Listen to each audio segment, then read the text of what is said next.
ಇನ್ನು ಇದೆಲ್ಲದರ ಜೊತೆಗೆ ನೋಡಿ ನಮ್ಮಲ್ಲಿ ಆನೆಗಳ ಸಂಖ್ಯೆ ಬಹಳಷ್ಟಿದೆ. ಜೊತೆಗೇನು ಅಂತಂದರೆ ಒಂದಷ್ಟು ಈ ಸಮತೋಲನ ಆಗಬೇಕಲ್ಲ.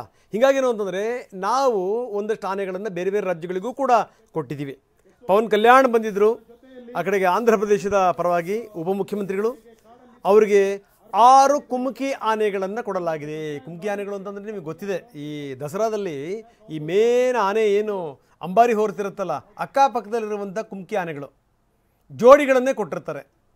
ಆನೆಗಳ ನಿರ್ವಹಣೆಗೆ ಸಾಮಗ್ರಿಗಳನ್ನೂ ಕೂಡ ಕೊಡಲಾಗಿದೆ. ಈ ಸಂದರ್ಭದಲ್ಲಿ ವೆರಿ ಇಂಪಾರ್ಟೆಂಟ್ಲಿ ಏನಪ್ಪ ಅಂತಂತಂದರೆ ಪವನ್ ಕಲ್ಯಾಣ್ ಅಚ್ಚ ಕನ್ನಡದಲ್ಲಿ ಮಾತಾಡಿದ್ದು. ಅದು ಈ ಮನುಷ್ಯ ಏನು ಅಂದರೆ ಸಿನಿಮಾದಲ್ಲಿದ್ದಂಥ ಸಂದರ್ಭದಲ್ಲಿ ಬೇರೆ, ಒಬ್ಬ ರಾಜಕಾರಣಿ ಆದಂಥ ಸಂದರ್ಭದಲ್ಲಿ ಒಬ್ಬ ಮನುಷ್ಯ ಯಾವ ರೀತಿ ಫೈನ್ ಟ್ಯೂನ್ ಆಗಿಬಿಡ್ತಾರೆ ಅನ್ನಲಿಕ್ಕೆ ಬೆಸ್ಟ್ ಎಕ್ಸಾಂಪಲ್ ನೋಡಿ. ಮುಖ್ಯಮಂತ್ರಿಗಳಿದ್ದಾರೆ, ನಾವು ನೋಡ್ತಾ ಇದ್ದೀವಿ ದೃಶ್ಯಾವಳಿಗಳನ್ನು.